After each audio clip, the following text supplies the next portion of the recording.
بسم اللہ الرحمن الرحیم۔ شروع اللہ کے نام سے جو بڑا مہربان نہایت رحم والا ہے۔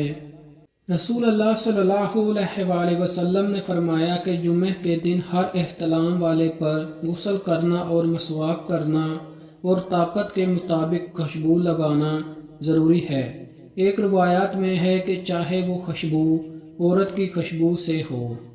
حضرت ابو ہریرہ رضی اللہ عنہ سے روایات ہے کہ نبی کریم صلی اللہ علیہ وآلہ وسلم نے فرمایا کہ ہر مسلمان پر لازم ہے کہ وہ 7 دنوں میں سے ایک دن غسل کرے اور اپنا سر اور جسم دھوئے۔